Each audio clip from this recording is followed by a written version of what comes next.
প্রথমবারের মতো ঢাকা বিশ্ববিদ্যালয়ে ভর্তি পরীক্ষার 7 বিভাগীয় শহরে প্রশ্নপত্র ফাঁস রোধে কঠোর নজরদারি।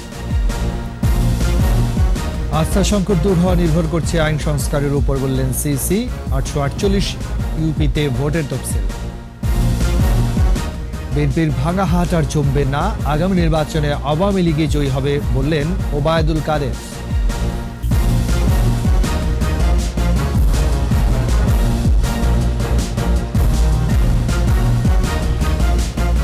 শুনছিলেন ফার্স্ট সিকিউরিটি ইসলামী ব্যাংক থেকে সংবাদ শিরোনাম। সবাইকে আমন্ত্রণ জানাচ্ছি 21-এর দেশের সংবাদের সাথে আছে আমি রাজীব জামান।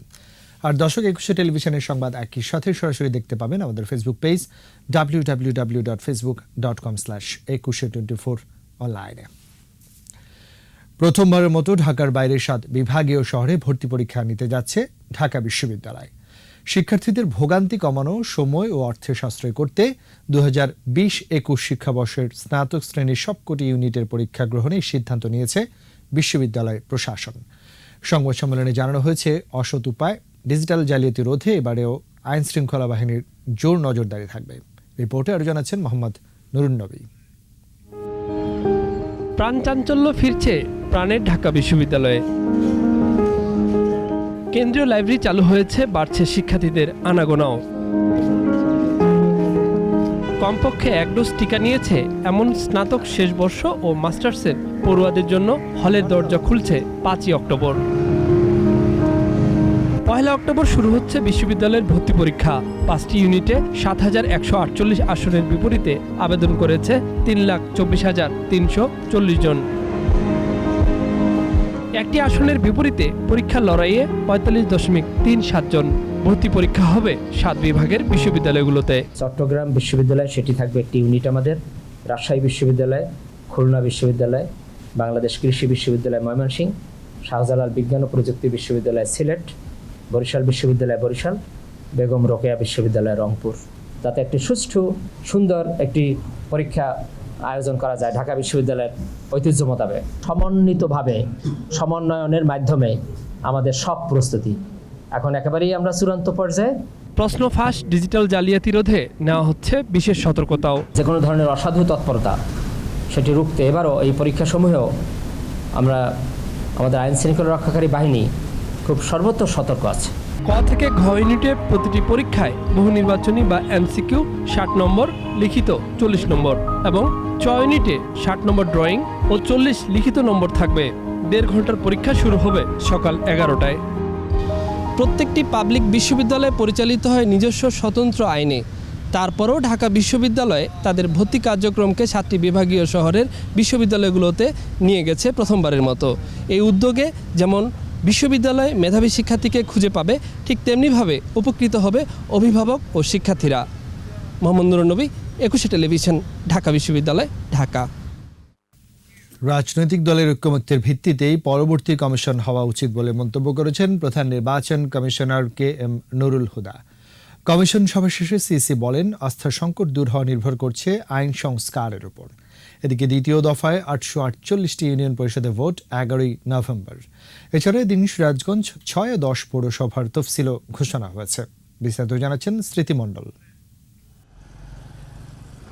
রাজধানীর আগারগাঁও নির্বাচন কমিশন সচিবালয়ে কমিশন সভার পর রাশিয়া নির্বাচন পরিদর্শন ছাড়াও বিভিন্ন ইস্যুতে কথা বলেন প্রধান নির্বাচন commissioner KM Nurul Huda. Commission মোটেই অনাস্থার জায়গা না, জনগণের আস্থা নেই এ কথা কোনো রকম বলা যাবে না, কারণ জনগণ আপনাকে বলেন নাই যে আস্থা নেই।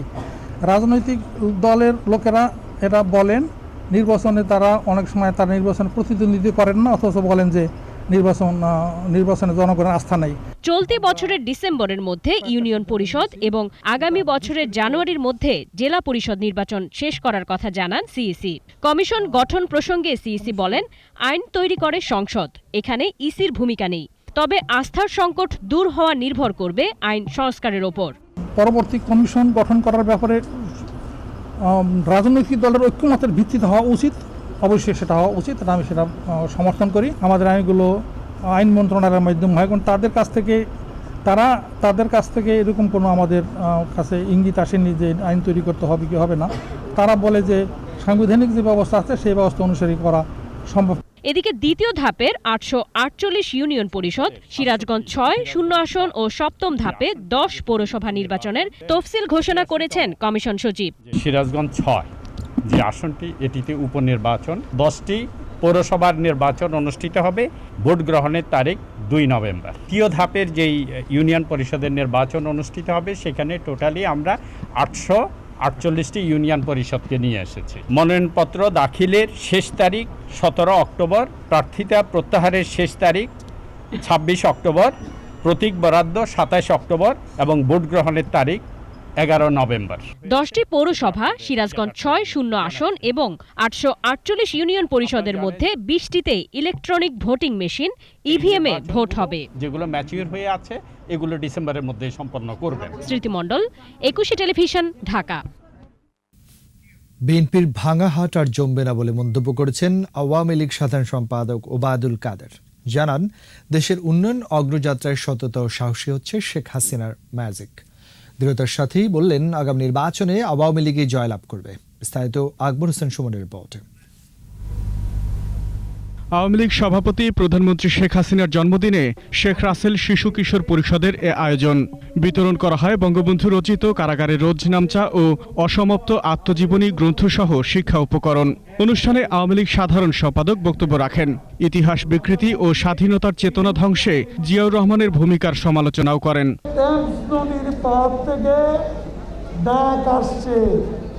কিন্তু টেমস নদীর জোয়ারে তো বাংলাদেশে আন্দোলন হবে।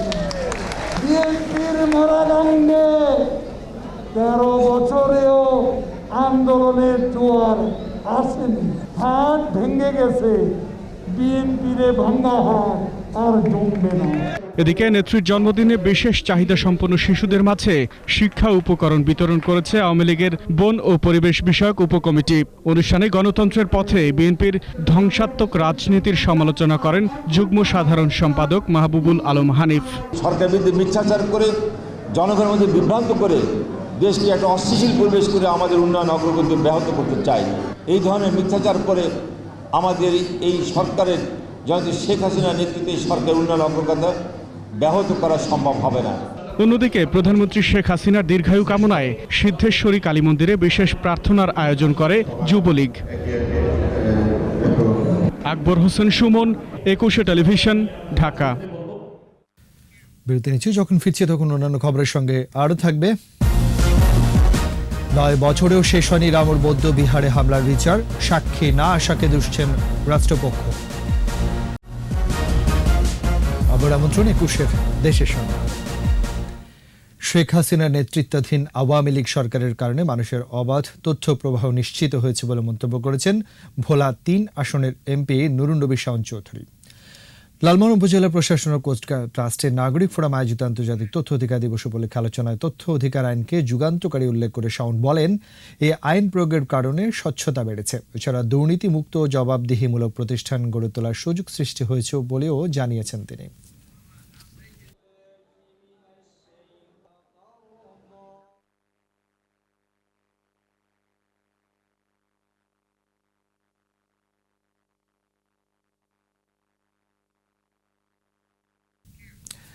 চট্টগ্রাম সংবাদ।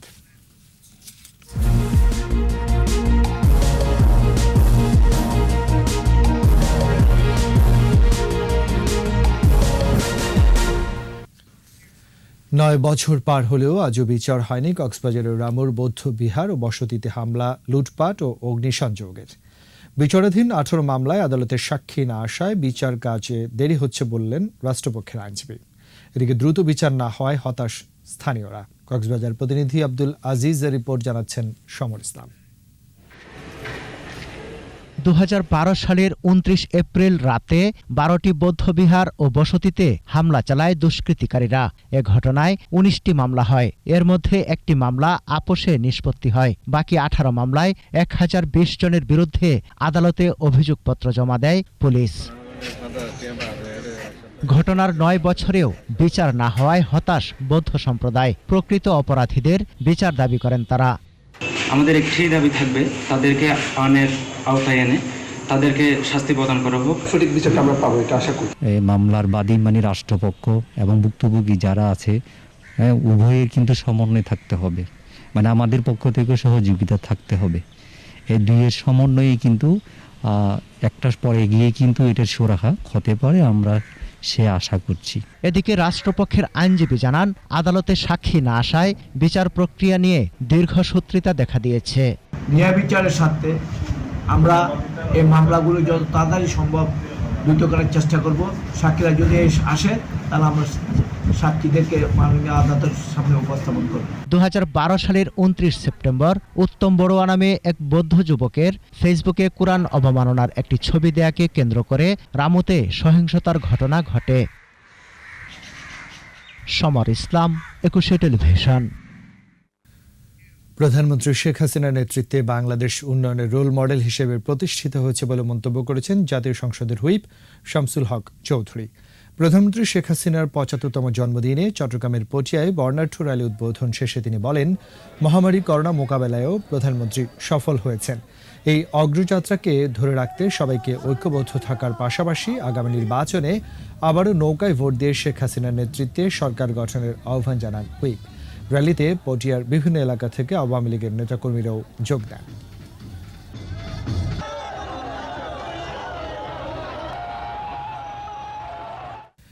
শেষ করছে 21-এর দেশের সংবাদ। যাবার আগে ফার্স্ট সিকিউরিটি ইসলামী ব্যাংক লিমিটেড সংবাদ শিরোনামগুলো জানাচ্ছি আরও একবার। প্রথমবারের মতো ঢাকা বিশ্ববিদ্যালয়ে ভর্তি পরীক্ষার 7 বিভাগীয় শহরে প্রশ্নপত্র ফাঁস রোধে কঠোর নজরদারি। আস্থা সংকট দূর হওয়া নির্ভর করছে আইন সংস্কারের উপর, বললেন সিইসি। 848 ইউপিতে ভোটের তফসিল।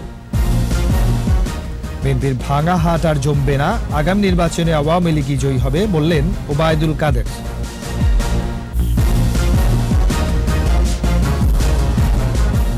সবশেষ খবর জানতে ডায়াল করুন 202 নম্বরে আর ভিজিট করুন 21.tv.com এর ওয়েবসাইটে। এছাড়া ফেসবুকে লগ ইন করতে পারেন facebook.com/2124 অনলাইন। এতক্ষণ সাথে থাকার জন্য ধন্যবাদ। পরের সংবাদ সন্ধ্যা 7টায় দেখার আমন্ত্রণ রইল। স্বাস্থ্যবিধি মেনে চলুন, সুস্থ থাকুন, 21-এর সাথে থাকুন।